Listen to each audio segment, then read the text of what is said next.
The thoughts, opinions, and general overall shade thrown on High at 9 News are those of the individual speakers and not those of High at 9 News, its audience, or its advertisers. The statements made do not constitute medical, legal, or financial advice, and for advice tailored to your specific situation, please consult with a licensed professional. Welcome to the High at 9 News Hour, where you will hear from cannabis industry experts and professionals from around the country talk about important topics while shining light on global issues and discussing cannabis as it relates to politics, regulation and reform, data and technology, science, research and medicine, family and parenting, art, celebrities and entertainment, fitness, sports, mental health and wellness, and plant-based medicines and entheogenics. Together, we are building a stronger community, fighting the stigma and creating change. With your hosts, Jason Beck and Rico Lamitte, joined by special industry expert correspondents from around the country, and daily antics brought to you by cannabis. Coming to you live every Monday through Friday at 9 a.m. Pacific time and high noon on the East Coast. And thank you all for getting high at 9. Live. Morning, Omar. Yeah. Good morning, everybody. That's right. It is Tuesday, January 22nd, and today is a Library Shelfie Day, you guys. Okay, nothing to say about that. All right. It's also National Polka Dot Day. Shout out to dots. You got to connect the dots, right? Yeah. Mm-hmm. It's also National Sanctity of Human Life Day.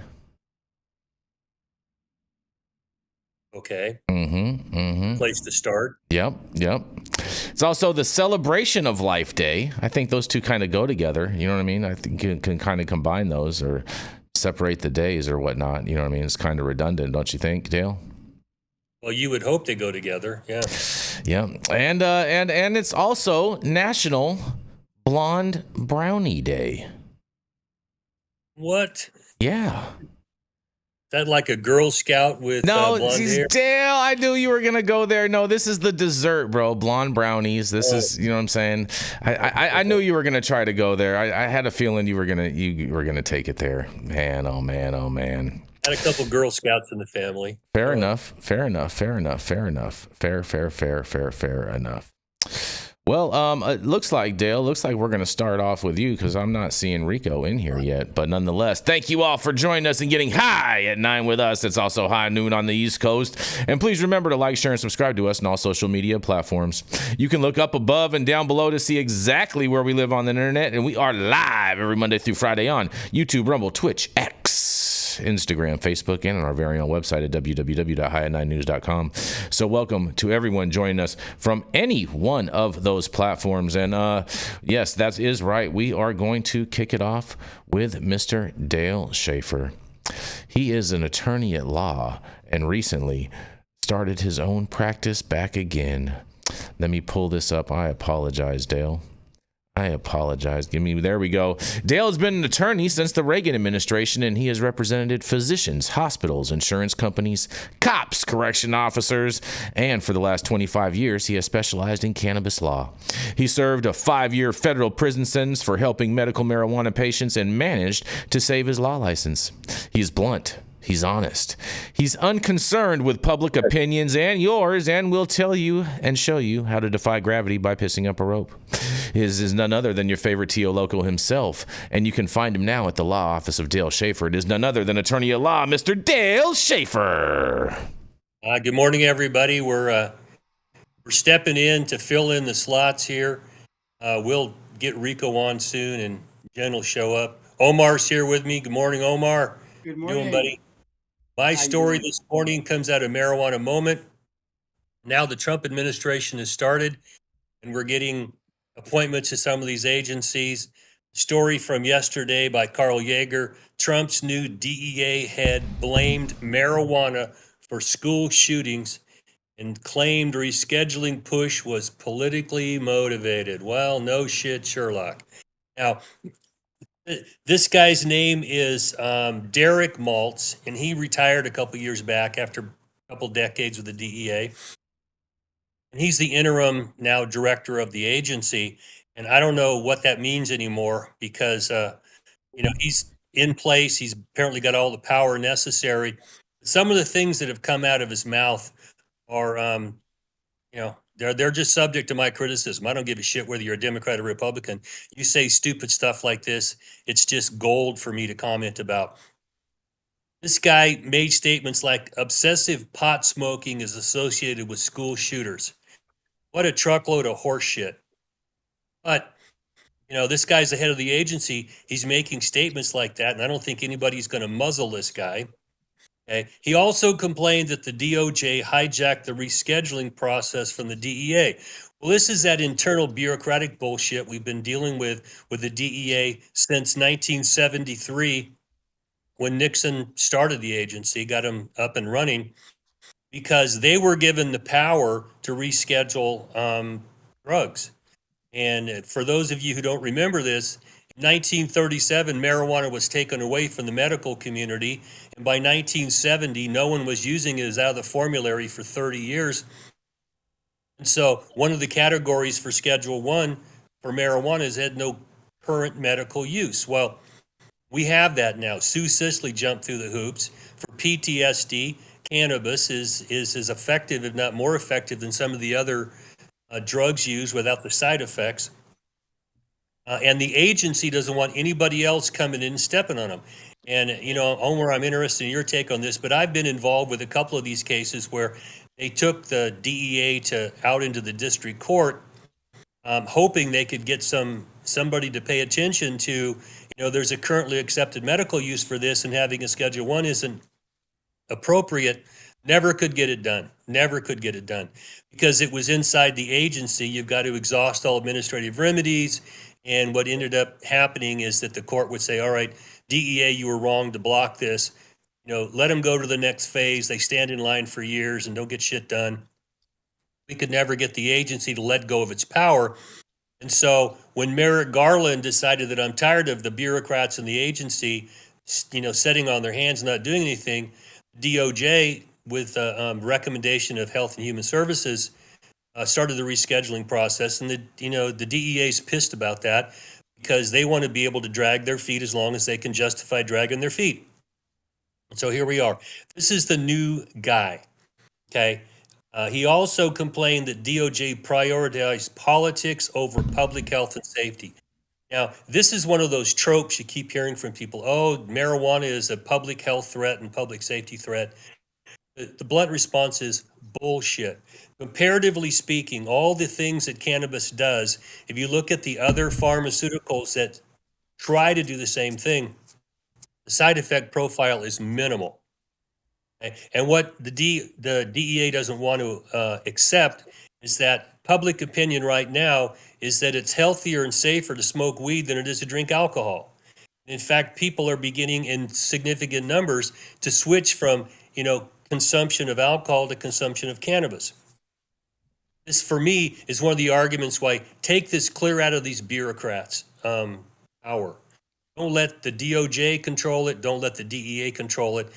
I would argue it needs to go into ATF and be treated more like alcohol. Now, he also brought up Chinese.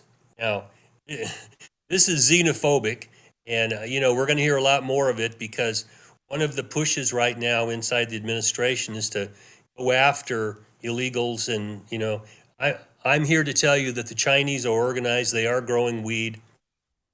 But I also know a lot of people who grow weed in California and export it to the East Coast. So I'm not here to say that the Chinese have taken over the market, but they certainly are growing weed, okay? And they're putting in the black market. But the comments seem to be more xenophobic than anything. He also had to throw in the Mexican cartels. And anybody who's had to deal with cannabis in the United States has had to deal either directly or peripherally with the Mexican cartels. They are involved. In fact, we had a deputy sheriff murdered here where I live by a cartel enforcer in a garden that wasn't necessary, but he killed him anyway. So for me, if you're here illegally and you're involved in that kind of illegal conduct, then all bets are off. You should be treated harshly. Let's put it that way. Okay. This guy is also against decriminalizing drugs generally. And for me, I think that the approach we started at the turn of the 20th century of demonizing drug use and alcohol use at the time needs to stop. Drinking alcohol, smoking a cigarette, shooting heroin, snorting coke, smoking weed, none of those are sins. They're not immoral activity. We need to take this kind of conduct out of that thinking and put it into a more of a scientific approach. Now, if you're a meth addict and you're breaking into people's houses and stealing stuff, I don't have a lot of sympathy for you, okay? But one of the things that I mentioned before, in 1912, the United States passed the Harrison Anti-Narcotics Act, and very shortly after that, they prevented physicians from maintaining addicts. And once you did that, the black market, especially in heroin and cocaine, just exploded. So if we could find a different approach working with law enforcement to rein in criminal behavior, but then still turning attention to the mental health problems that drug addicts have, and drug addiction is in the DSM, substance abuse disorder is a mental disorder, and putting people in jail does not stop them from being an addict. And I've been in jail with a lot. I've spent 5 years in prison with a whole lot of drug addicts. And as soon as they get out of jail, if you don't really effectively deal with their drug addiction, they're right back out into their drug world, and years in prison didn't do anything. So the question is, why do we keep doing this? This is the new head of the DEA. And I must say that I don't care whether it's Biden or Trump, you put some chump in there saying stupid shit like this, I'm going to make some comments about it. I think this is horrible. I don't want the rescheduling process to go forward because social equity will die on the vine. I'd like to see this in alcohol, tobacco, firearms treated like those substances with some minimal federal requirements, some tax being taken, but allow California farmers to legally sell their weed in New York and Atlanta and Detroit, wherever, and stop the games playing. We already have a nationwide distribution system. Let's bring it all into the legal world. So that's my story for this morning. I'm going to throw it back at you for your comment, but I'm not real impressed by the first interim director of the DEA and the Trump administration. Back to you guys. Well, Dale is technically the second interim director because Matt Gaetz was going to be the original, but people wanted to hate on him, and he would have been the champion for cannabis, but everybody wanted to hate on him. Horseshoes, hand grenades, and secondhand smoke. Mm-hmm. Matt Gaetz, I thought he was going to be the attorney general, not the DEA. Right, Jason. Oh, fair. I thought. Oh, my bad. Attorney General is almost DEA, right? I mean, they're basically in charge of the DEA in the sense because they're the ones that prosecute the cases just the same way as the prosecutors in charge of the sheriff's department and law enforcement, because without them prosecuting cases, there's no point to those members of law enforcement enforcing any law. It's all good, man. Matt Gaetz got a good job now, man. He got a good job. He does. Shout out to OAN bringing on Matt Gaetz. Well, but when the DOJ stepped in to take over the rescheduling process, the DEA shit themselves, and they're all pissed off now. How would you dare to come in and, that's part of the problem we have with all these agencies. Okay. And I agree we need to clean them up a lot, make sure we direct them to their purpose and stay purpose driven and stop all the other nonsense. This coming out of the blocks, this is one that, I'm disappointed that this is where they are. I'd like to see a little more emphasis in Congress to stop these games playing and not make this a continuing issue. Take it clear out of the control of the DOJ and the DEA and put it into ATF and let it be handled like alcohol. I'm with you. I'm with you on that. I think even TTB should really be handling it, Dale. I don't know, man. This guy, he sounds like a swamp dweller to me. I thought your boys were all about draining the swamp, Jason. Or are we gonna spin that one too? Yes, they are all about draining the swamp, Rico. There it is. Just because spin that water backwards like you in Australia. Just because your version of draining the swamp is different than the actual version of draining the swamp. You know what I mean?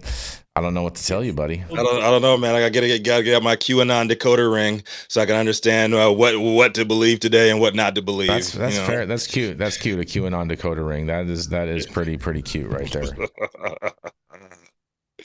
I don't know, man. I don't know. This guy's trash. but we'll see. Time will tell. Time will tell. You know what I'm saying?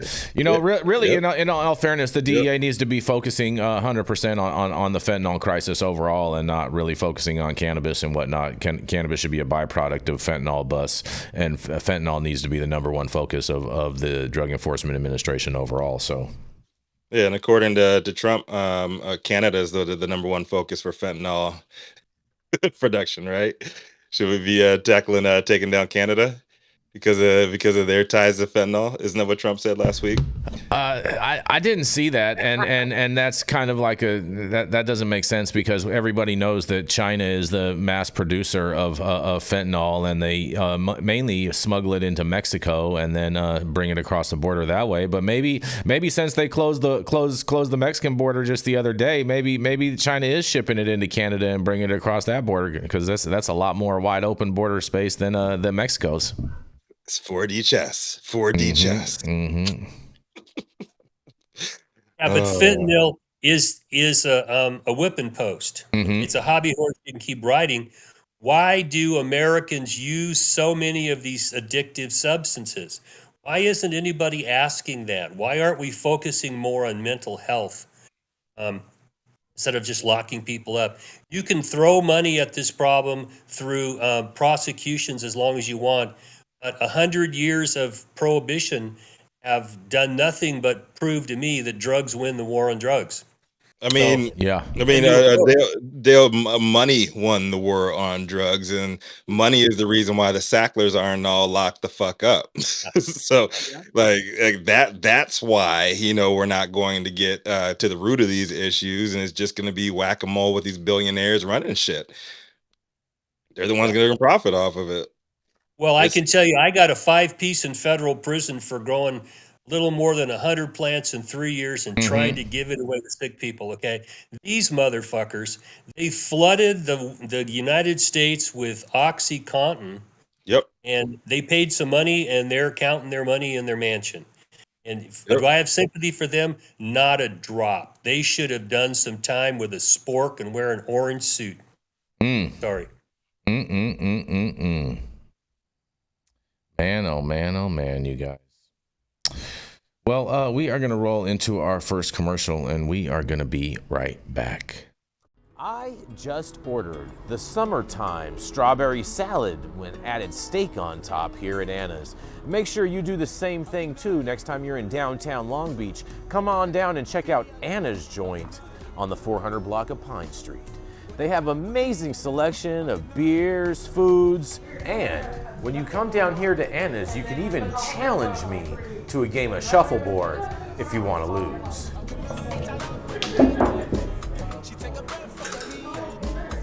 Did you get that?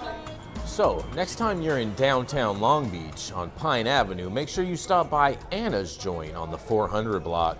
Not only do they have Anna's Joint, this restaurant and bar, but they also have the amazing deli next door, and then next door to that they have a very exotic flower shop. You may want to stop by and say hi.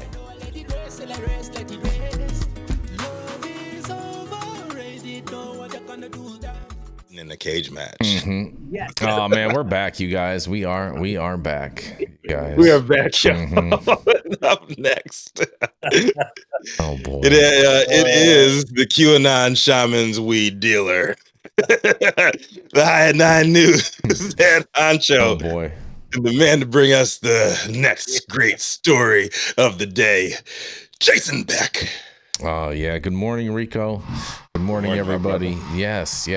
Happy hump day, or happy hemp day, however you want to, however you want to classify that. But Dale, you're going to love this story, man. And you will too, I think, Omar, because the federal government, that's right, the feds accuse an ex-Verano executive and friends of trading ahead of a merger, you guys. That's right. A former executive at a Chicago-based cannabis company and 3 golfing buddies are charged with conspiracy to commit securities fraud for illegally trading in stock in advance of a planned merger 3 years ago, you guys. That's right. Anthony Marisco, 39, was an executive vice president at Verano Holdings in 2021 when it planned to acquire Minneapolis-based Goodness Growth, as a way to get into the New York cannabis market. In a grand jury indictment and civil complaint, the Department of Justice, better known as the DOJ, and the Securities Exchange Commission, better known as the SEC, say that Marisco learned of the deal and brought nearly $1.5 million in Goodness Growth stock before the transaction was announced on February 1st of 2022, making a profit of a whopping $607,338. Marisco told Arthur P. Pizzello Jr., 61, who told Robert Quinatoci, 63, and Timothy Carey, 57, according to the complaint. The three Chicago area men who played golf with Marisco at a local country club also bought shares of Goodness Growth before the deal was announced, according to an indictment and civil complaint by the SEC. The SEC says Quatatochi made $26,892 in profit on his shares by selling almost immediately after the deal was announced. But it also says that Pizzello, a licensed stockbroker, didn't sell until much later. Much of it after Verano called off the deal and lost $113,662. He still holds 4,719 shares of Goodness Growth, which changed its name to Vireo Growth. Carey never sold any of the shares, according to the SEC, and regulators quickly sensed something unusual, according to court documents, within 2 weeks of the deal being announced. The Financial Industry Regulatory Authority, better known as FINRA, requested a list of people who knew about the transaction. And on March 22nd, and in quote, the same day that Verano responded to FINRA's request, Marisco conducted a search for what is insider trading using a search engine and viewed a Wikipedia page on the topic, the SEC lawsuit says. Oh my goodness. By May 26th, FINRA was seeking additional information from Verano about Marisco's awareness of the planned acquisition before it was publicly announced, and Verano asked Marisco to provide a written explanation about his knowledge of the planned acquisition, but Marisco ignored Verano's multiple requests for his written response, the complaint says. Verano, which was not charged in either complaint, says, "We strongly condemn the alleged actions taken by a former employee and, upon learning of the alleged conduct, fully cooperated with authorities investigating this matter. The alleged actions by this former employee, who was terminated a year ago, had no material impact on our business and had no bearing on our operations moving forward," end quote. The SEC says that Marisco learned of the deal from an investment banker at an industry conference, and he bought some of the Goodness Growth stock with a loan from a private equity firm that was also providing financing to Verano from the planned acquisition, according to the complaint. Oh man, Marisco is charged with 6 counts of securities fraud as well as conspiracy, and his attorney did not respond to a request for comment, and Pizzello's attorney declined to comment, you guys. The Justice Department is seeking to recover $634,816 from Marisco, and the SEC is seeking to recover any gains the 4 men received in unspecified civil penalties. It also wants to bar Marisco from acting as an officer or director of a publicly traded company. Man, oh man, oh man, the Justice Department is at it again, and these canna bros and canna chads, man, just will they ever stop? I can't wait to hear what you guys have to say about this. You should have just launched a meme coin. Man. Yeah, we could have gone in with the Hawk Tua girl. You know? Yeah, Get right? it legal. Get it legally. Oh man, these guys. Big rug pull. Mm-hmm. Yeah. Pulling rugs. Human Hit the like nature. button in the comment section, you guys, for the not surprised button this morning. What's It's that? part of human nature. Mhm. Joe Kennedy did this, and FDR finally hired him to try to clean up Wall Street.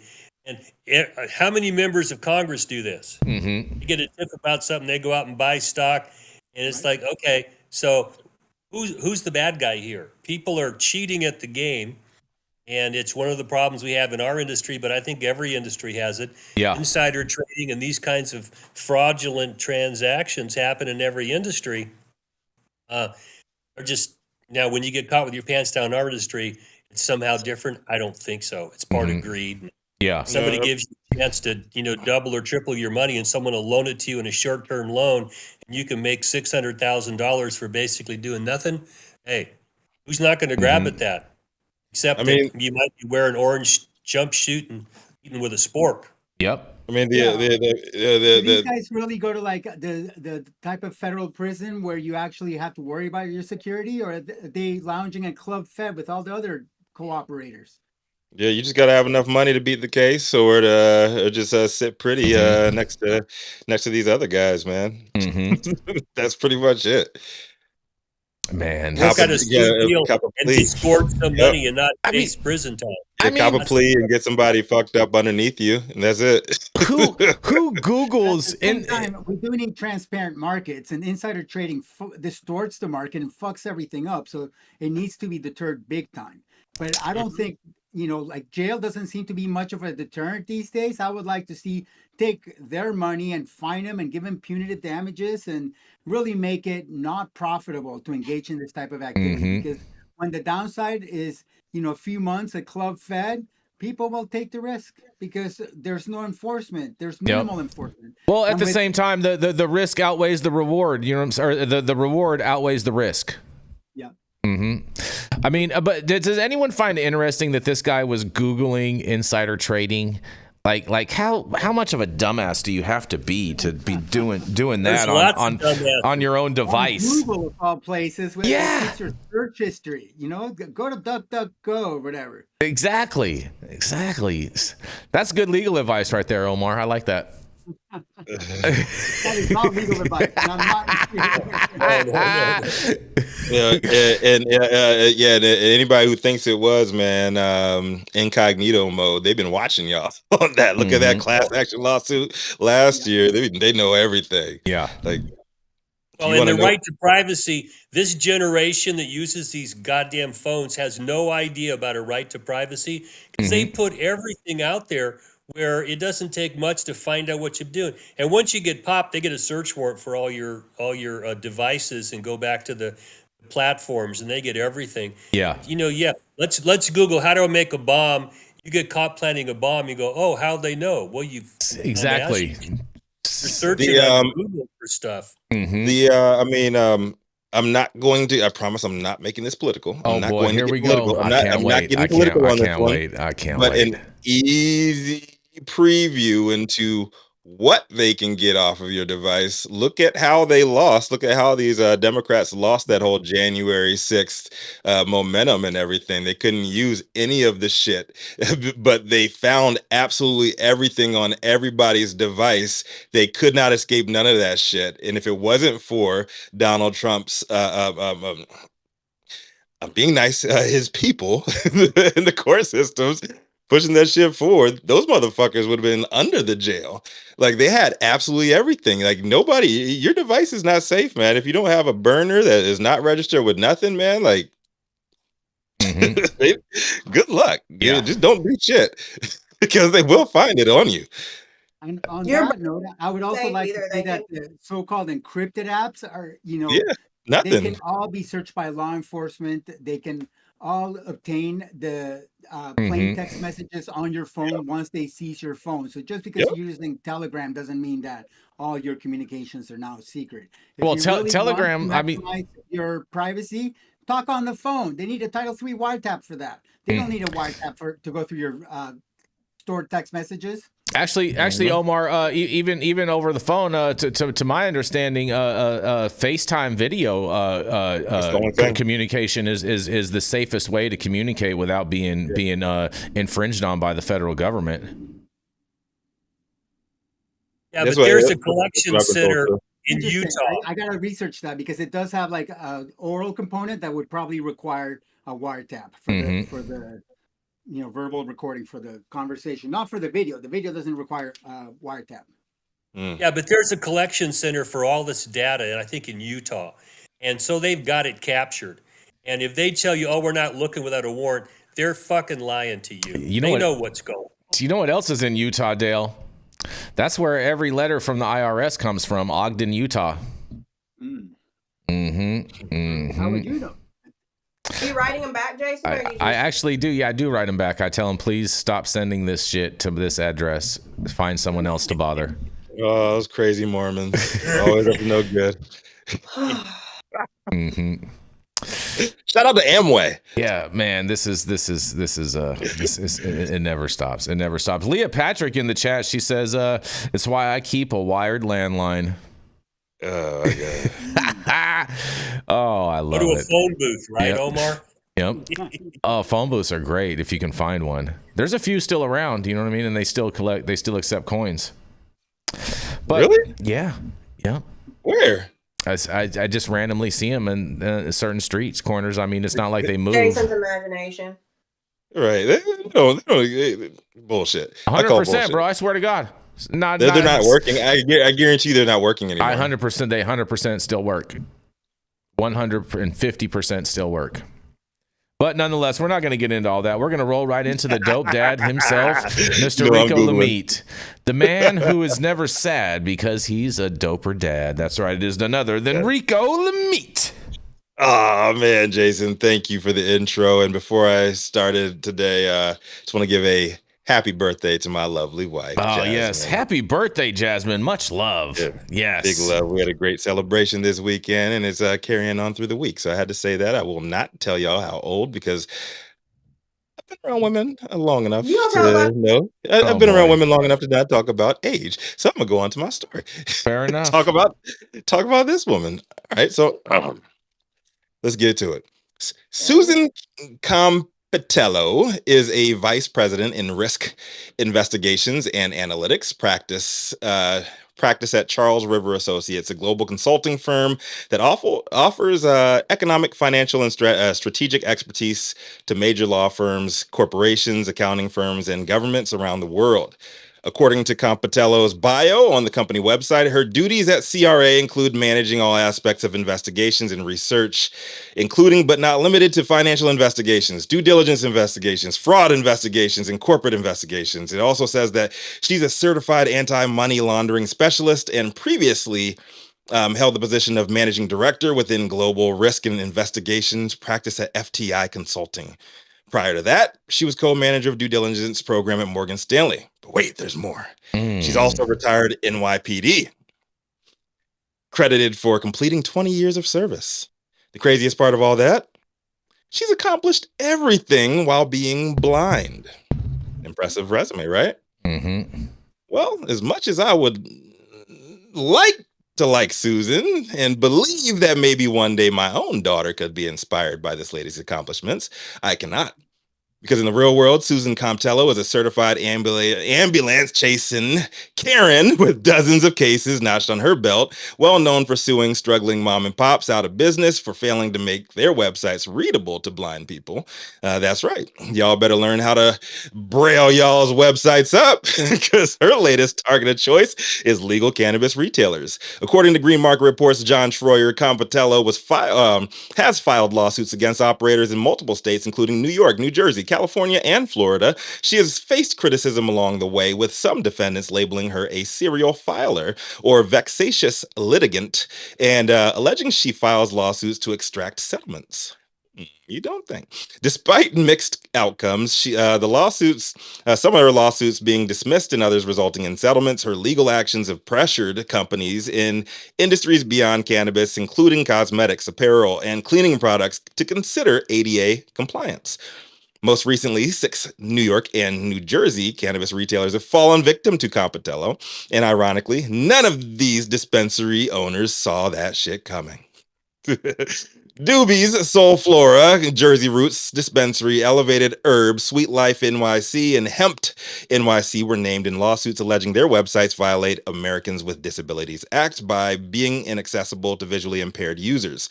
Schroyer says that Catello, who allegedly suffers from retinitis pigmentosa, has initiated over 25 similar lawsuits targeting various industries to push for ADA compliance on their websites. The lawsuits claim that the business's websites lack essential features that would enable her to access services such as purchasing edibles to manage her medical conditions. 2 of the defendant retailers, Doobie's and Soul Flora, settled out of court without either side paying costs early in January, while 4 cases remain pending.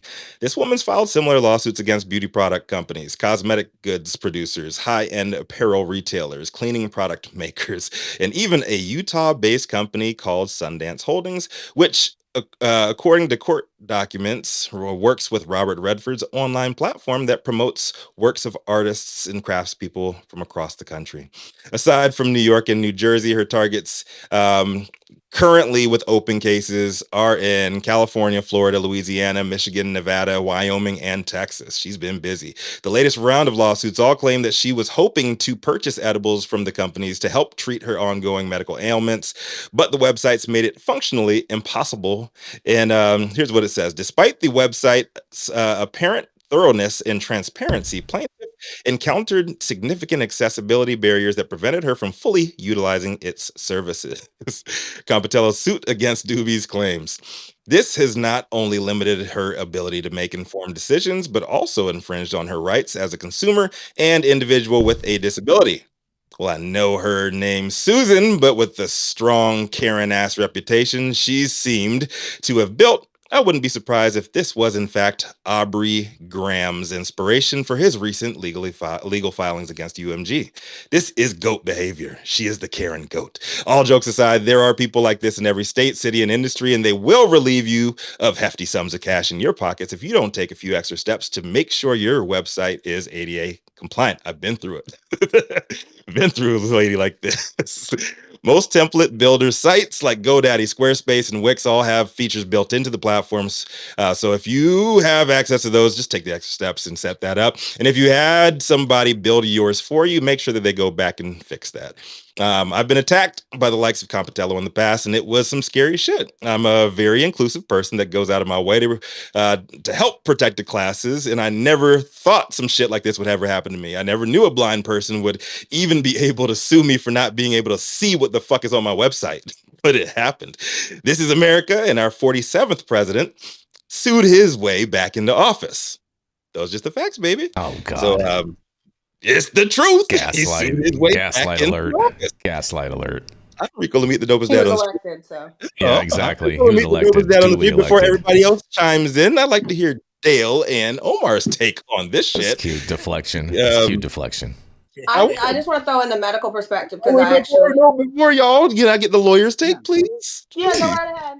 Sure. I mean, I've encountered these letters, that have been sent to my clients because their websites were non-compliant, and the fix is not that difficult. All you have to do is make the characters scalable, allow high contrast colors. Like Rico said, there's a lot of built-in functionality on many platforms that all you have to do is flip a switch and enable, disability or, Visually impaired individuals.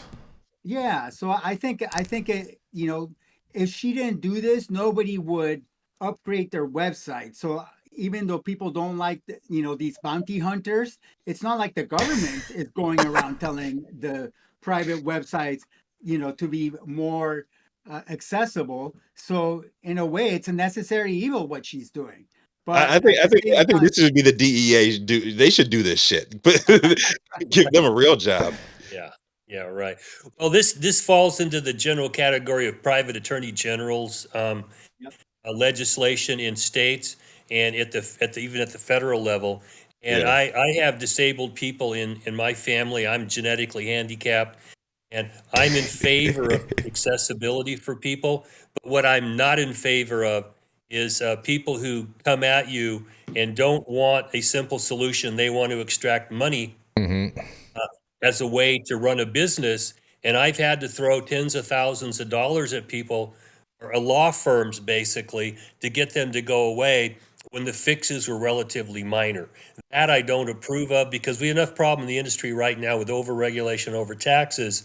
If somebody is not compliant and you notify them, hey, you could do these simple things and fix this, and what you pay us is relatively minor. You might pay your attorney some money, but it goes away because I'm trying to be remedial. That I'm okay with. But when you're trying to extort money out of people that are struggling to pay their bills, now I get a little bit, my hackles get up.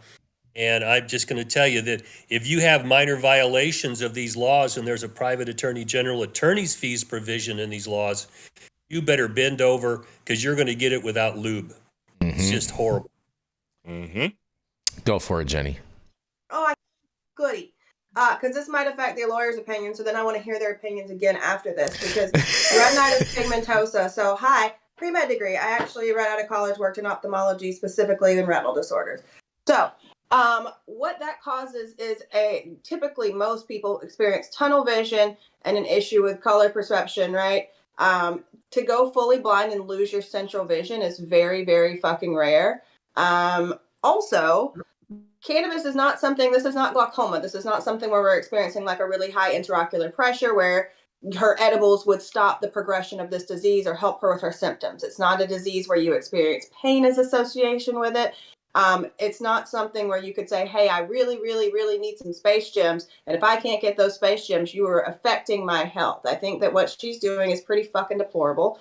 And it just, if you really cared and you were really trying to see it, guys, just make it easy. Just click the toggle button and it will read the website to this woman who can see it through her pen vision anyway.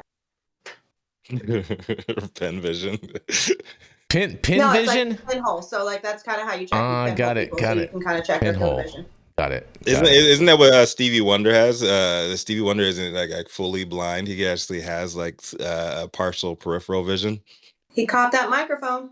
Mm-hmm. Yeah, but it doesn't stop you from doing the essential functions of his job. I have a family member who's legally blind, and he wanted to be an EMT and work in the back of an ambulance.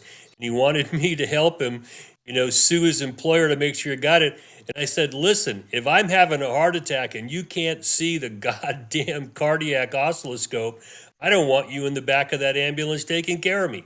Okay. I'm all for inclusion, but there are points where we should not be required to change everything about our society because there's a small group of people who struggle with things. That's true. That's just a problem for me.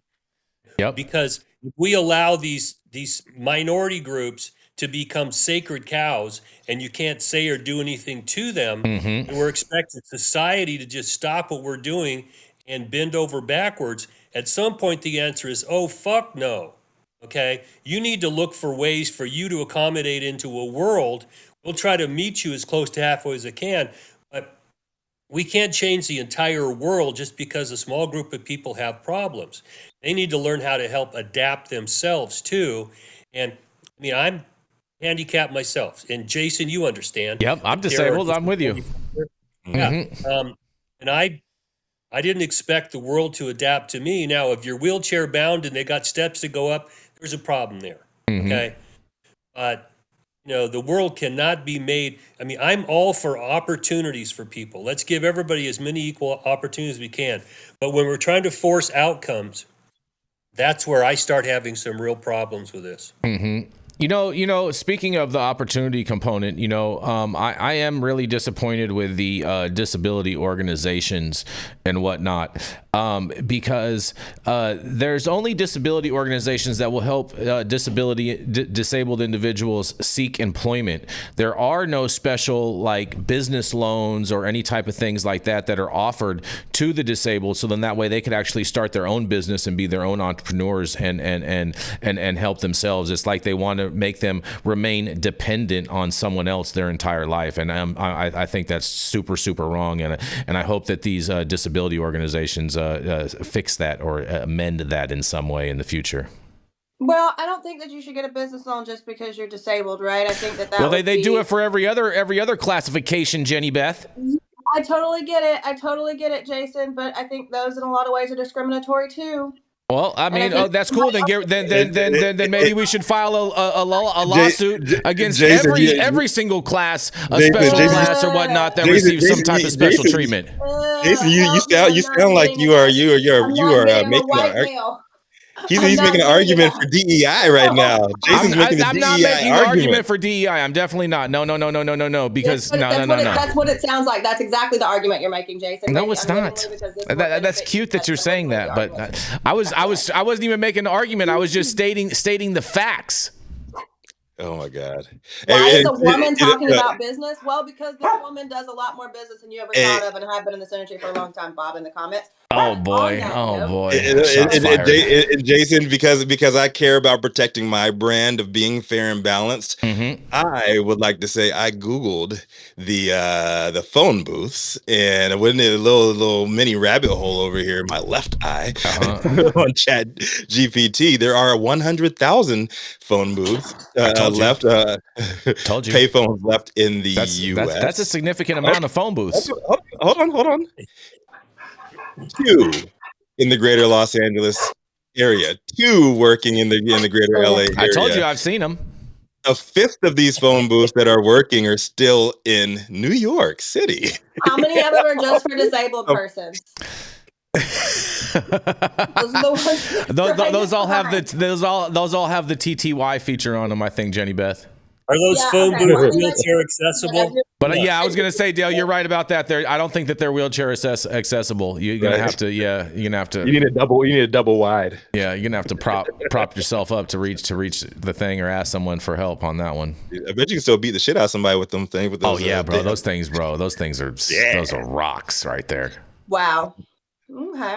You can get off the string. All right, fair enough. Well, we're gonna roll into our next commercial, and we are gonna be right back, you guys.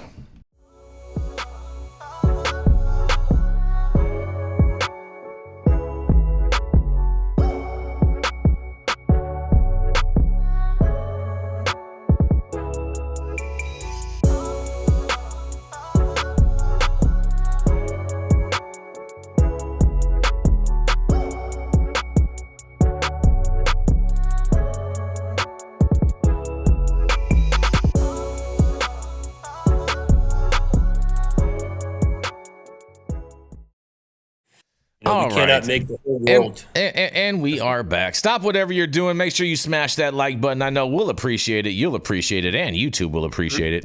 Also, make sure you subscribe to the channel if you have not subscribed already. And all of the articles that we cover on today's episode, you can read directly on our website at www.high9news.com. Are you a business that's suffering the inflation that is plaguing America today? We have the solution for you.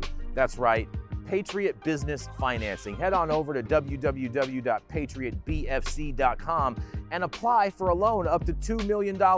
Any state, any industry, even the cannabis industry, the CBD industry, as well as the industrial hemp fiber industry, secure up to $2 million today. And make sure that when you apply, you tell Paul you said hi from High at 9. Conclusion. But nonetheless, we're back.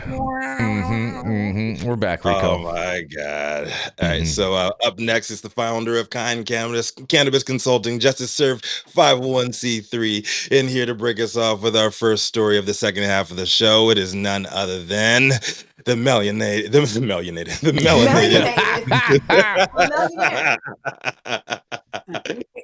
Well, you made it. Mal from the South, none other than Jenny Beth Dills. And it is snowing in your home state today, and all week. I saw some of the greatest posts on social media. Snowmen and snow women, I should say, with BBLs, and some getting shape ups and shit. Like Atlanta's. Wow. Bring back the 90s when women were like in shape and didn't just cut the fat part out of the middle and stick it in their ass. But all right. Baby, it's cold outside. Whoa, that escalated quickly. Get it. What you got for us today, Jenny Beth? Get it. Good morning. It has not snowed in my hometown since 1989. So that was it's really cool. My mom, I texted her at like 4:00 in the morning her time. But okay, so we're going back in time, speaking of 1989, because Idaho is just not it right now, because the Idaho House of Representatives passed a House Bill 7 on Tuesday, introducing a $300 mandatory minimum fine for possession of 3 ounces or less of marijuana. The bill, sponsored by Representative Bruce Skog, passed 54-14, largely along party lines, and now moves to the Senate for consideration. Supporters, including several law enforcement organizations, I bet, and Republican groups, argue the bill reinforces Idaho's opposition to marijuana legalization. Unlike neighboring states that allow recreational or medical cannabis, Skog emphasized the need to prevent the normalization of marijuana use in Idaho. Opponents, led by House Minority Leader Donna Rubel, criticized the bill for removing judicial discretion in sentencing. Rubel highlighted testimonies from individuals like U.S. Air Force veteran Jeremy Kitzler, who suffers from stage 4 cancer, and said cannabis could alleviate his pain and appetite loss more effectively than opioids. 5 Republicans joined 9 Democrats in opposing the bill, with some citing concerns from judges in their districts. The proposal follows a similar measure last year that failed to advance due to opposition over limiting judicial flexibility. So there's a problem with this for many reasons. One, Idaho, I just don't understand how you were unable to read the room. Enforcing this is just, of course, the cops are here for it, right? Of course they are, because now they get to write tickets, they get to generate funds based on not actually having to do an arrest and not having to do full paperwork. I do think it removes the power from the courts, but I also think that this is not that big of a fucking deal. Like, it's 3 ounces or less. Like, let people live. Just come on, read the room. If you want to generate some funds from cannabis, maybe put an effective program in and have some tax revenue. Tax revenue, even at a low level, is going to probably do you a little better than $300 fines. But I'll throw it back to you guys. I definitely want to hear from Omar and Dale first. Rico. My experience with law enforcement. Yeah, whatever you ask for. The beat cops are not in favor of these nonsensical, pot policies, because they're the ones that have to go out and deal with it. It's the policymakers who want the flow of cash and have the work for the cops. And it's a battle at the policymaking level that I've seen firsthand and be in the middle of some of these discussions with these cops groups. And it's trying to teach them something else. It's like trying to teach a pig to sing. You know, at the end of the day, everybody's pissed off, and you haven't changed anything. The pig still can't sing. And it's very frustrating because the beat cops I know, just like, we got real crime. Okay, there's violence out there. There's things that we want to be attentive to real quickly. They want us to keep enforcing this. And, you know, if you got to say it again, pot won the war on pot. Okay, let's just stop playing around with this. The American people want this. And if you're still trying to pass these laws to criminalize this, you are so far behind the curve. I don't even know what to tell you. I mean, but I have a question. I think this is a downgrade from the penalties that Idaho had previously. So technically, this is progress in Idaho. Yes. Skibbity progress for Idaho. Yep. Skibbity. I'm just saying, hey, it's better than what it was before. So hopefully this goes through. Ida's slow. I mean, you ever been to Idaho, Rico? I have. I've been to Boise a couple times. Was it the $120 that made the difference, because they couldn't pass the 420 fine last year? Oh man, no, it was. House Bill 7 follows a failed attempt by SCOG last year to pass a similar bill with a $420 fine. The bill now moves to the Idaho Senate for further consideration. I don't know. Everybody in this picture of this.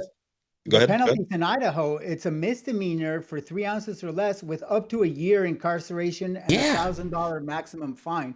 So this is an improvement, but it still sucks. That's where that's where what's his face? Right? What was the guy that was? Like the courts before had the ability to defer and say, all right, well, here, do 6 hours community service, or go to an AA meeting or 2, right? Now they would have to be charged at least $300. Is that a downgrade, or is that making sure that something's imposed? Because maybe there were some courts that just weren't imposing any kind of monetary punishment. Not in Idaho. Idaho.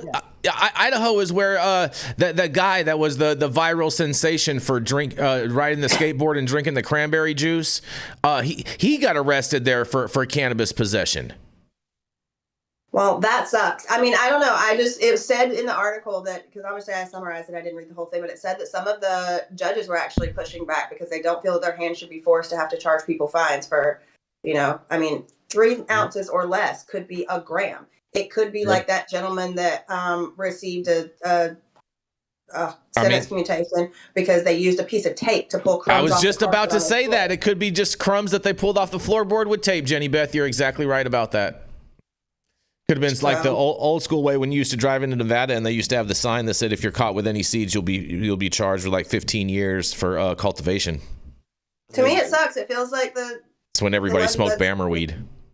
It feels like the powers that be there are forcing the judicial branch's hand in making them impose fines, whether they feel that it's warranted or not.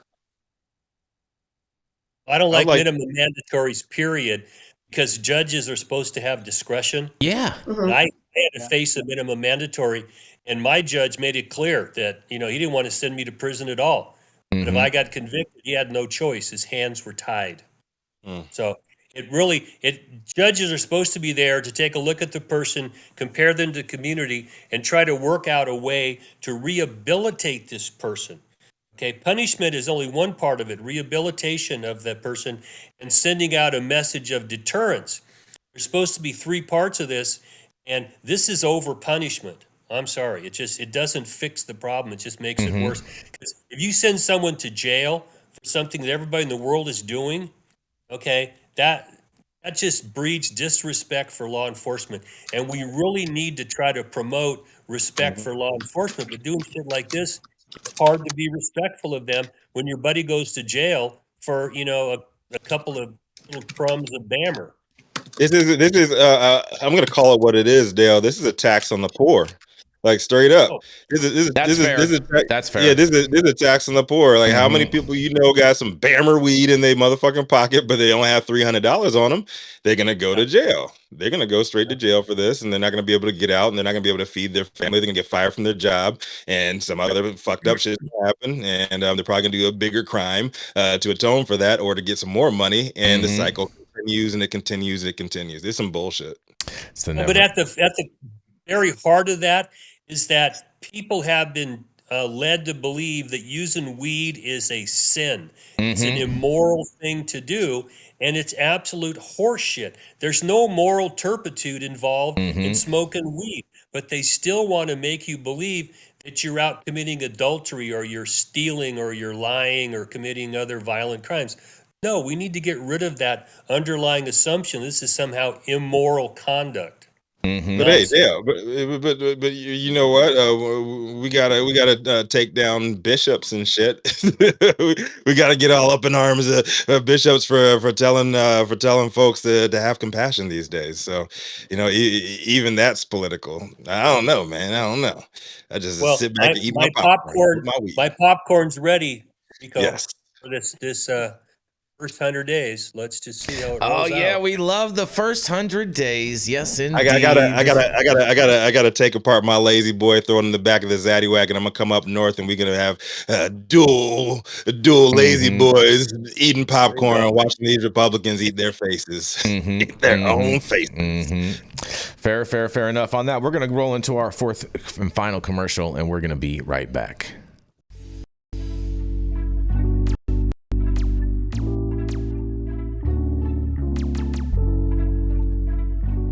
Are you all ready for America's new #1 D9 gummy line?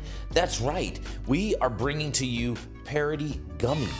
These vegan gummies are manufactured in a safe harbor facility, so you know they're gonna be clean and safe, and they're not gonna give you any of the runaround. Coming in, we have 3 amazing flavors for you. We have the Raspberry Riots. Also, we have the Sleepy Joes if you need something to help you sleep at night. And if you're feeling like raging and having a party time, that's right, we have the Pineapple Bad Hombre. If you're feeling like a bad hombre, make sure you head over to www.parodygummy.com and secure your bag today. Oh yes, Rico, and we're back, buddy. We are back. We are back. If you don't want him to break your wrist and walk away on your ass, then don't fuck up the rotation in his cipher. Coming to the stage next is none other than the legendary bi-coastal counsel, Omar Figueroa.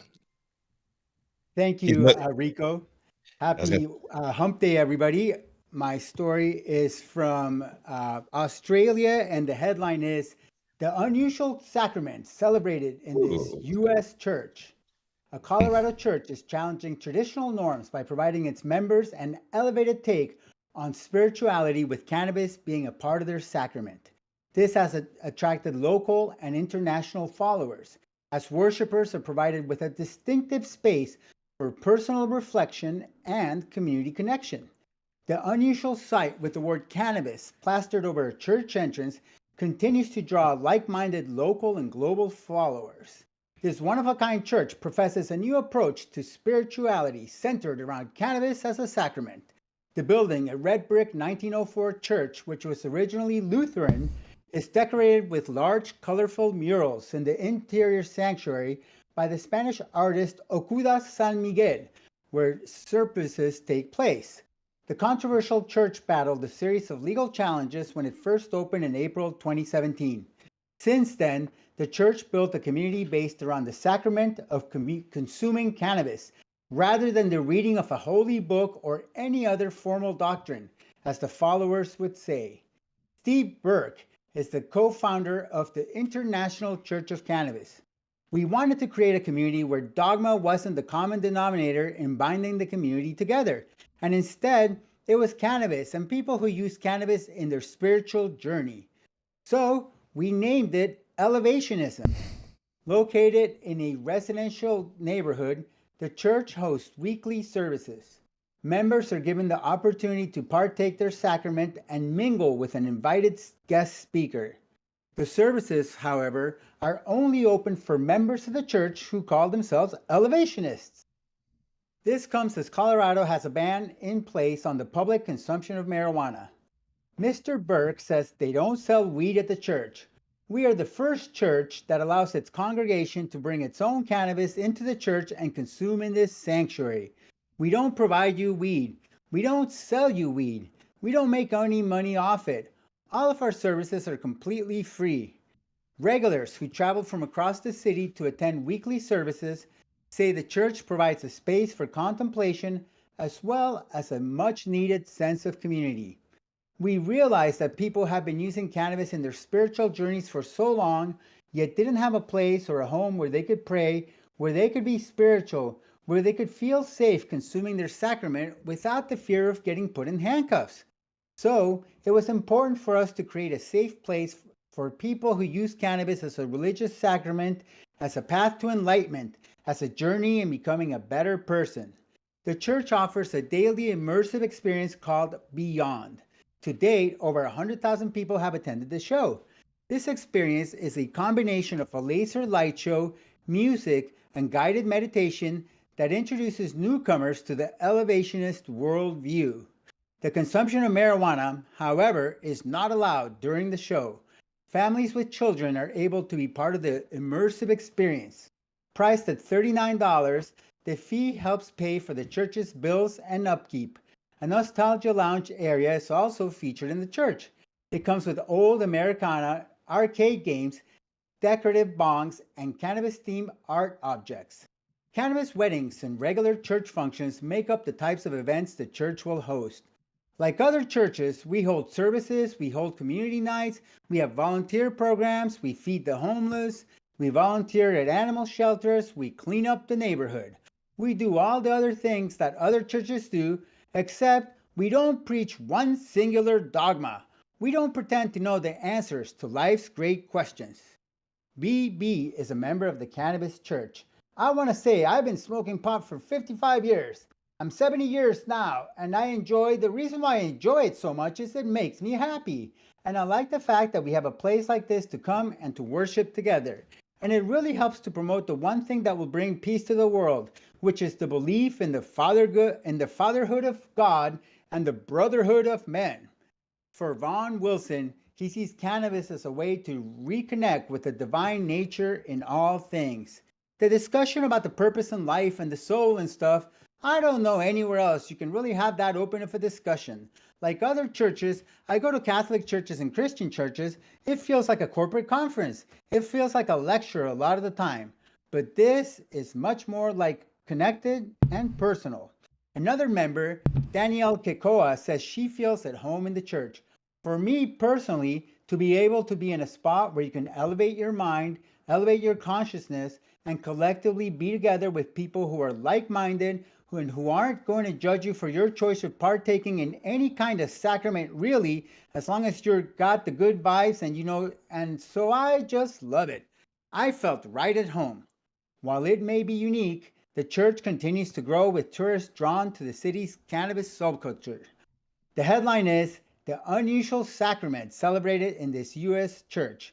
My take is, I'm all for free exercise of religion, but I'm not sure the courts would view this as a religion, more as a lifestyle or a philosophy. In the landmark opinion of U.S. versus Myers, a federal appellate court interpreted the Religious Freedom Restoration Act in a case where David Myers, founder and reverend of the Church of Marijuana, was facing federal cannabis charges. The Court of Appeals refused to dismiss the charges, holding that even though Myers sincerely held his beliefs, the beliefs were not religious, but more of a philosophy and a way of life. The court analyzed the factors indicative of religiosity, ultimate ideas, metaphysical beliefs, moral or ethical system, comprehensiveness of beliefs, and accoutrement of religion, such as important writings, a leader or founder, gatherings, keepers of knowledge, ceremonies and rituals, etc. While the International Church of Cannabis might display all of the accoutrements of religion, the lack of ultimate ideas, metaphysical beliefs, moral or ethical system, and comprehensive beliefs means that it may not be able to assert the protections of the Federal Religious Freedom Restoration Act. Hopefully, the International Church of Cannabis will not meet the same fate as its predecessor, the Church of Marijuana. Churches that use controlled substances for religious purposes would be wise to retain counsel intimately familiar with religious freedom case law so they build on a firm foundation rather than shaky ground. This is Omar Figueroa, lawyer, publisher, and Ganjier instructor, reporting from Sonoma County, California, the traditional territory of the Pomo, Miwok, and Wapo nations who are still with us for High at 9, high noon Eastern.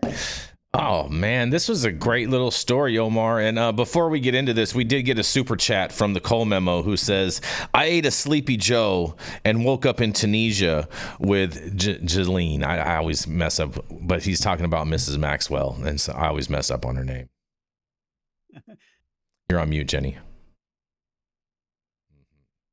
I said Miss Maxwell because nobody married her. But all right. Oh, fair enough. And on this article, Steve Burke is a buddy of mine. I've been to this church a few times over there in Denver, and it's a super cool place to check out while you're there. I highly recommend it if you are in the Denver area.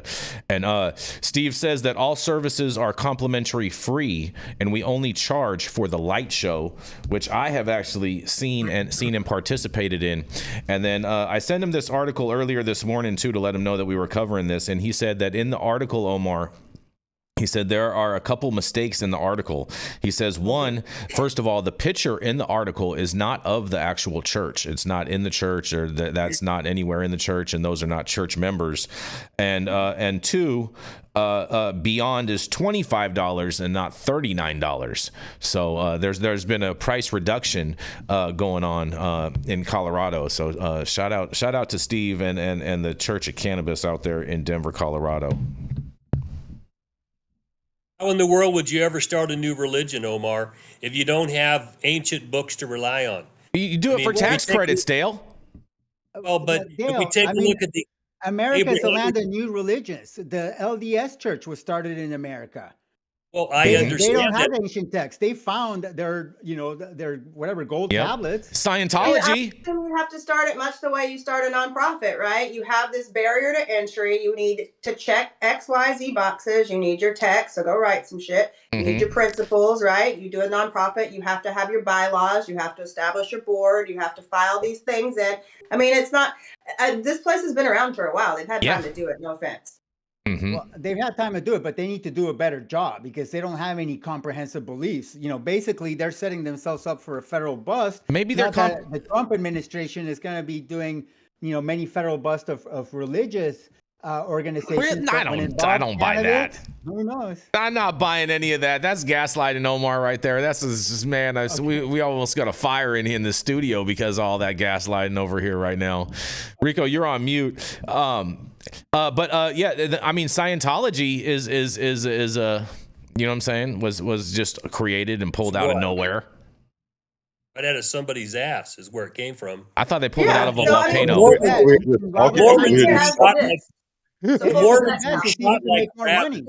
What's that? Omar, Jenny, and then Rico.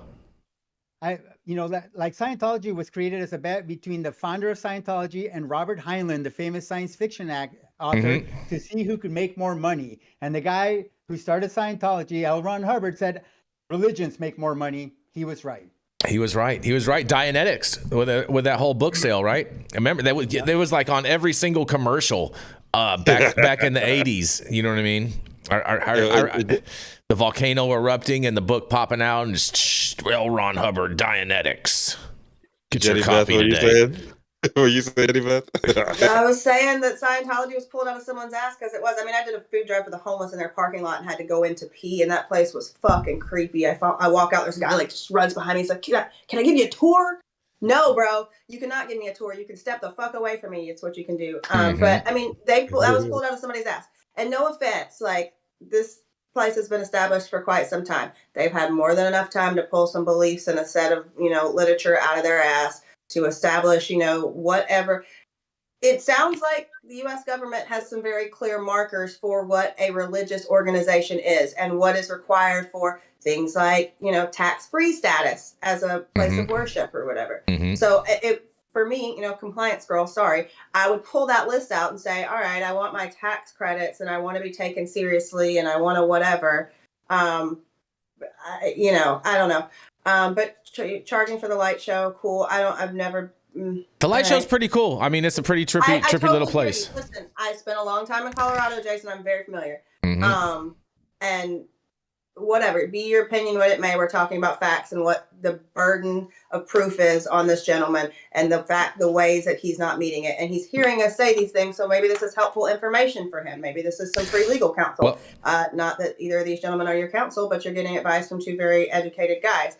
So I just think that we need to acknowledge the fact that no matter what you're doing, no matter how hard you believe in it, you have certain regulations that you have to follow. And Steve Burke is in the comments and he said, Omar, why would the federal government crack down if the church isn't growing or selling weed? How would they crack down? Rec weed in Denver is legal. Well, there's something called the RAVE Act, where basically any place that is used to distribute controlled substances, and this was made for like raves, but it's still on the books. And so this federal law could be used against you. It hasn't been used in a while, but it could still be used against you. Now, you're right. The federal government is not likely to crack down if you're not growing or selling weed, but you are providing a place for the consumption of weed, and that's what the RAVE Act is made for. Well, they're not going to do that. That's a stretch. You essentially have a consumption lounge with no license to hold a consumption lounge as well in a place that has regulated cannabis. But also, I would assume that they'd probably be more pissed off at your tax exempt status. That's fair. I think that if we were to go back and look at the Abrahamic religions, nobody wrote shit down until the Jews were in exile with Nebuchadnezzar.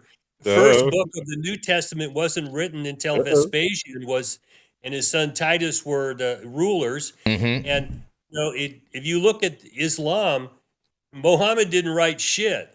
Okay, this all began to develop decades and centuries after the people got together and started sharing ideas. So if you look at the establishment of religion, this is taking a look backwards and saying, hey, we've got ours. You can't have yours unless you jump through all these hoops that we didn't have to jump through when we set up our religions. That's a good argument right there. It really is hypocritical.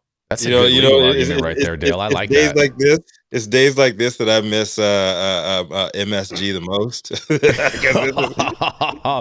Yeah, he would definitely have something to say about this. This is when sure.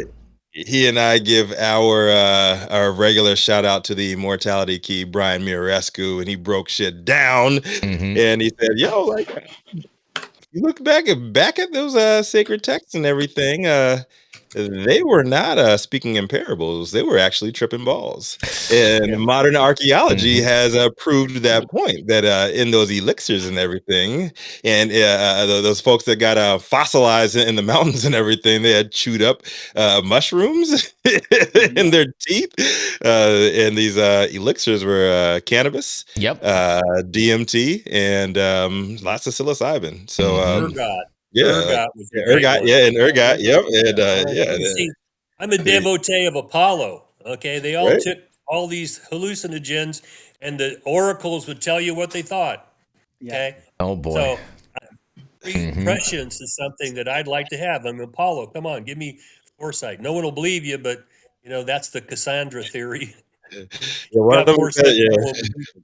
But Mhm. there's definitely And ancient religions that use psychedelics, like the Eleusinian mysteries. That's definitely a all these mystery religions in Greek culture that were ancient, and some of them can be brought back in modern form.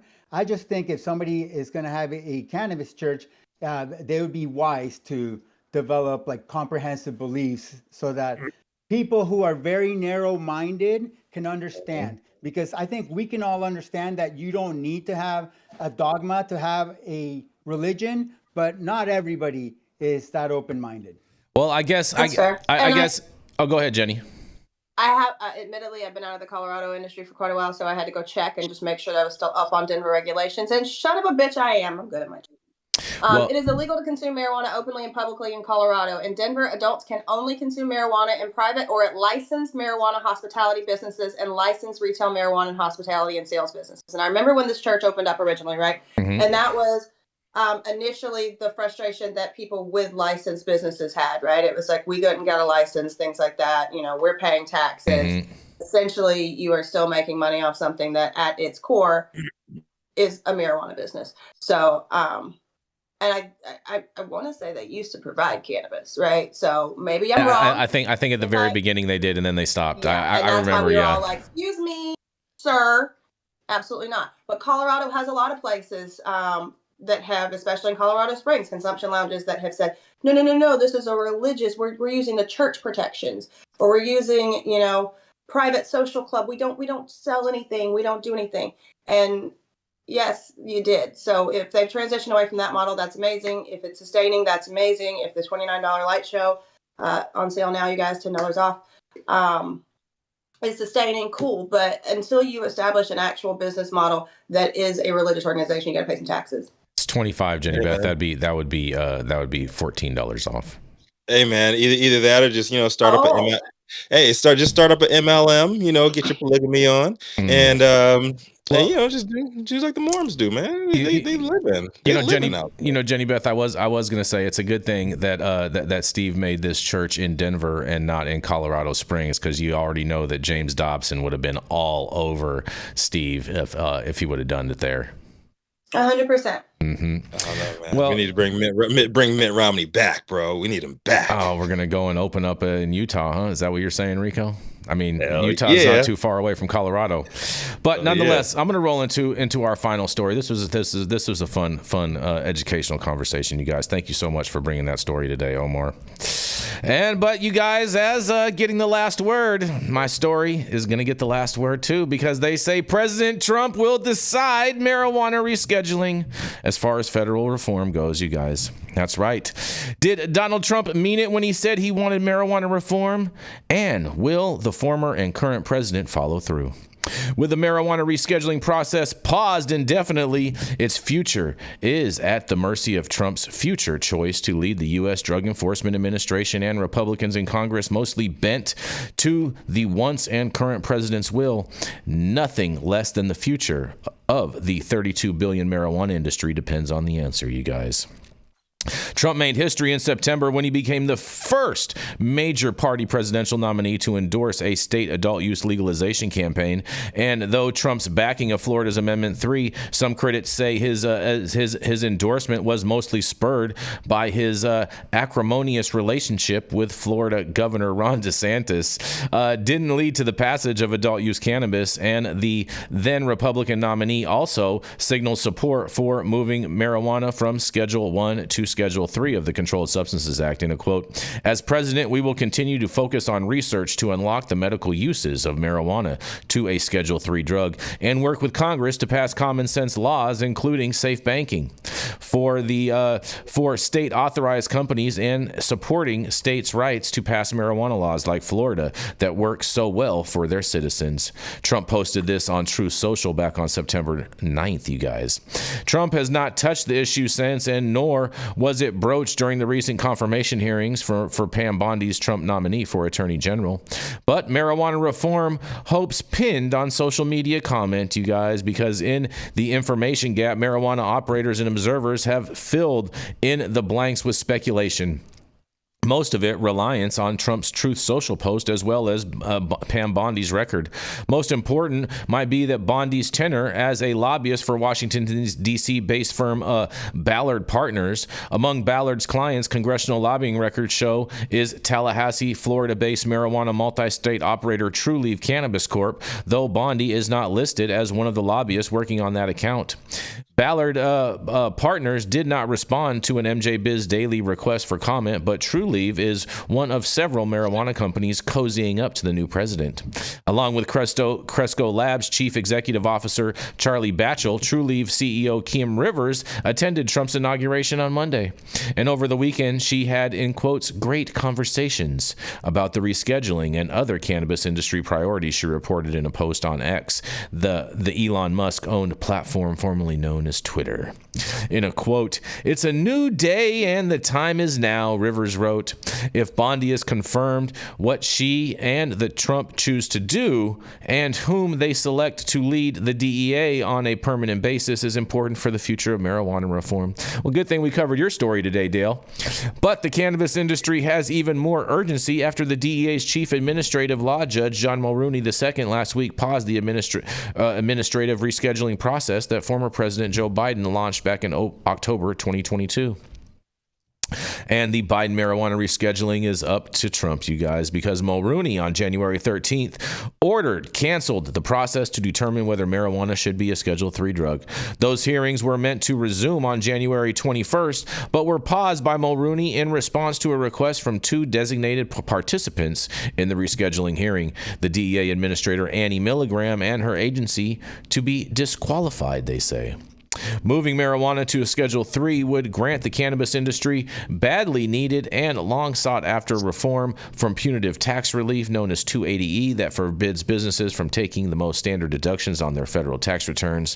And at the crux of the two designated parties, interlocutory appeal and allegations that under Milgram, the agency showed a demonstrable bias against easing federal restrictions on marijuana. I'd say that that's true, in my opinion.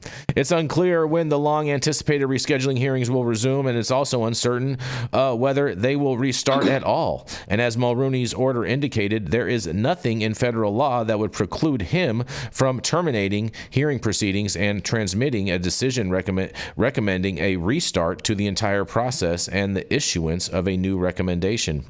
But as was the case from the start of the rescheduling hearing, the choice to accept or ignore any ruling was always solely up to the discretion of the next DEA administrator. In a quote, rescheduling is now squarely in the court of President-elect Donald Trump, who publicly endorsed Schedule III on the campaign trail, and Adam Gowers, chair of the Coalition for Cannabis Rescheduling Reform, noted in an email to MJ Biz Daily in a quote, "Once confirmed as Attorney General, Pam Bondi will have the opportunity to correct course, you guys." And then this goes in to the new DEA administrator, and we kind of covered that in Dale's story. And then they ask, the next question is, Capitol Hill will do president's bidding, they say, because the same goes for leaders in the Republican-controlled Congress, where cannabis lobbyists have been busy reminding aides and staffers of Trump's campaign promise. Whenever he's met with staffers since Election Day, David Culver has been armed with a secret weapon. A screenshot of the Truth Social post in a quote, "I can't tell you how many times since the new year I've had to explain to Republican officers that President Trump did endorse the Safe Banking Act as well as rescheduling," said Culver, the senior vice president of public affairs at the newly formed U.S. Cannabis Roundtable, a major Washington lobbying group representing some of the country's biggest multi-state operators. In a quote, he says, "They didn't know it." And reform efforts under Biden went nowhere despite a historic Senate hearing for banking protections back in September of 2023. And this article goes a little bit on, but that's pretty much the crux of the article. And I can't wait to hear what you guys have to say about this. It looks like President Trump's going to have the last word on rescheduling, and I can't wait to hear what you guys have to say on this last word. Well, I hope President Trump orders descheduling, because 100% THC dronabinol, known as Marinol, is Schedule 4. So this whole discussion about cannabis being Schedule 3 when it's less than 100% THC makes no sense at all. I totally agree with that. Omar, Judging by yesterday's news roundup, I doubt he even knows what the fuck is going on with this shit. He doesn't even know what BRICS is. He doesn't know what a BRICS nation is. It's like, stop it. Stop he it. doesn't, dude. Stop it, bro. He Stop doesn't. it. Stop it. Stop Just the depends on ridiculousness. fucking laugh. Once the 25th Amendment gets invoked, what's Vance's position on all this? Is he pro descheduling or rescheduling? Vance is still evolving on this issue and learning more and whatnot. But ultimately, I would say that he's pro cannabis. He just wants to make sure it doesn't get into the hands of kids. Yo, you know what would be crazy if the 25th Amendment does get put into You guys, place, you liberals are dreaming, bro. That 25th Amendment is Will he go back? Will he transition back to the old JD Vance? Will we get to see him in full eyeliner and drag? Which JD Vance will we get? I don't know. Stop it. He may do better eyeliner. I'll give you that one. You know what I'm saying? Because the ladies love the eyeliner. That was like the talk of the town after that debate. He crushed it apparently with the eyeliner. From what all the ladies say. They were making his eyes pop. See, I don't see any evidence. I don't see any evidence that Trump or his administration understands cannabis to any significant degree. It's going to turn out to be transactional, and that's where big people are going to win, and the rest of us are going to be standing there holding our virile members. I'm not too sure about all that. I'm not too sure about all. I think ultimately Trump will deschedule cannabis. But Jenny, our resident eyeliner expert, what were you saying? They're making his eyes pop, but more importantly, I mean, my concern is why is Kim Rivers there? That's not who I want speaking for the industry. Kim has already proven time and time again that she is for this very protectionist situation that protects her pocketbooks, and her bigger kitchen table. Yep. So I think that it's really important to acknowledge that what Rico's saying is largely true, usually in political situations, right? And it's not just with cannabis, and it's not for a lack of knowledge, but unless it's something that a candidate or a sitting wherever you are, I don't care what portion of government you're in, you feel like your heartstrings are pulled specifically and you truly care about an issue, it does become transactional, and that's just where we are. I agree with you. I agree with that too. And you know who I think ultimately will have a bigger say than Trump in all of this is going to be RFK. I think RFK's policy is going to set the stage for what ultimately actually happens. But nonetheless, time will tell, and we're going to keep our popcorn ready. I can see you bubbling up, Rico. No, I'm just saying, I just love it, man. And I believe that you just answered your own question, Jenny Beth. Like why is she speaking for the industry? Because she got the money to do it. And anybody with money willing to bend the knee will get Trump's ear. Not to mention. It was a disagreement with her speaking for us. Not to mention too, Rico, I mean, she does have to make up something to her shareholders for that $150 million that she blew on the non-passage of Amendment 3. I know that's what I was saying last week, man. That's exactly what I was saying last week, and she will. As long as she has Trump's ear, and as long as she can convince. I'm not sold that she has Trump's ear. Just because she's talking in his ear doesn't mean she has his ear. I'm not buying that one for a second. All she got to do is say it, man. If she has enough clout, it doesn't matter if you know Trump or not. If you say it enough, you say it loud enough, and you get enough people. You get enough people talking about it. I know enough. I know about some very. If you are popping, Trump fucks with you. That's it. But that's what I'm saying. I'm not sure that she's popping enough, because I know a lot of people that are a lot more popping that have had a lot more conversations with Trump in regards on this issue. So I'm not too sure that she's going to have no sway to save her way.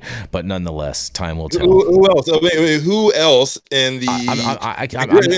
I'll disclose that kind of those. We'll have a conversation. We'll have a conversation about that when we're in person on Saturday, filming our next commercial for our new sponsor, Aim High Hemp Distribution.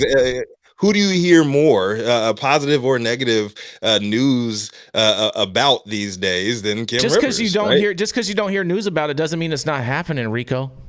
I'm not saying that. I'm saying that she will have sway. She will have sway because she's a good self-promoter. I got to give it to Kim Rivers. She's a great self-promoter. And these cannabis publications just eat up everything that she says. She speaks his language, man. She speaks his language. I don't know about all that. Same thing. That's cute. I don't know. You can hate all you want, bro. I'm not just hating. saying, I'm not hating. I just said that's cute. That's not hating. I'm Said that's cute. I'm calling it like it is, man. That's how your boy. That's how he moves, man. Why do you think Snoop? Why do you think Snoop was performing? Why do you think all these motherfuckers are bending the knee? I thought that was the funniest thing seeing Snoop perform, especially after his comments during his first term, and he did the whole video of, you know what I'm saying? Oh man, Snoop is just an ultimate flip flopper. He must have needed some money. This is going to be the most predictable presidency in my mind. I think it'll be the most predictable presidency because you know why? You know why it's going to be? Hold on. You know why it's going to be a predictable presidency? I'm going to tell you exactly why, Rico, because I'm going to agree with you on that. I'm going to tell you exactly why it's going to be the most predictable presidency. Because President Trump is the only president that we've been living through that campaigns and follows through on his campaign promises. So he's going to enact every campaign promise that he has campaigned on, and so that's why it's going to be predictable. How many is he broken already? How many is he broken already, Jason? Big fat zero, Rico. Big fat zero. Big fat. My nothing eggs are burger. still $5 a dozen. I'm pretty sure Ukraine and Russia still going on. I'm pretty sure. I'm pretty sure Gaza, and Israel still popping over there. I'm pretty sure. I'm pretty sure it's 10:30 and my dog needs to take a shit. Oh boy! Speaking of that, Rico, you ready to go? There you have it. Let them wait. Thank you all for joining us for yet another episode of High at Nine News. Yes, you can catch us live weekdays 9 a.m. Pacific, high noon on the East Coast. Big shout out to super fans getting their messages live on the bitch. And we had Cole Memo in here today. Do we have any more today, Jason? Just the Cole Memo today. Thank you so much, Cole Memo. We appreciate that. Cole. Yeah, we love you, my brother. Yes. And stay warm in them Chicago streets or in Tunisia, out there with Ghislaine Maxwell. And maybe the guy who did not kill himself. But anyways, big love to our live audience and online supporters. Catch us across all media platforms. Tuning in each day to the headlines of chaos, also known as developing cannabis industry. To our vetted correspondent team tuning in from all over, bringing us much needed variety, perspective, and your respective opinions to the table as well. Our production team, Cloud Media Partners. We got Anthony, we got Millie back there. We got Anthony. We got Anthony in the metaverse streaming in today. Thank you so much, Anthony. Appreciate you. You've been getting compliments on the stream today and keeping things together for us. As always, Cannabis Sativa L, the reason why the High at Nine News team reads these stories every single day. Thank you as well. It has been Wednesday. January 22nd. January 22nd, bro. 2 days after the 20th. It is my wife's birthday. I know that. January 22nd. You've all been blessed with the top industry headlines. It wasn't enough for you to put in your Rico smoke at least tomorrow. What you got, Jason? Rico, one thing too, we do want to send a very happy birthday too, because it's also someone else's birthday today. It is Wayne Justman's birthday is today, and for anyone that doesn't know Wayne in the start of medical cannabis was known as the godfather of medical cannabis, and really was instrumental in helping me understand the politics and how cannabis is a political issue, and so we do want to wish Wayne Justman a very, very happy birthday today as well. Happy birthday, Wayne! Can't Wayne with it. Hold on, it's also Rico. We got one last birthday. You're gonna love this. It's also Gretchen Gailey's birthday. So happy birthday, Gretchen Gailey! Oh my God, I gotta give Gretchen a call. Oh yeah, I know she's pissed at me. She's been texting me about it's love weekend for me, and it's me taking care of my wife. So I got a good excuse. But we gotta pop things out. Omar, you got the suit and tie today, baby. What you got for these people? You got send them home something nice and sweet. Yes, I think in these days it's more important than ever to engage in random small acts of kindness, spread the kindness all over the world. You know, undeserved kindness is true kindness. People who who deserve it, that's not kindness. That's just desserts. And so please be generous and be kind. Fair enough. Much love. Much love. Be kind, everybody. Be kind. Y'all.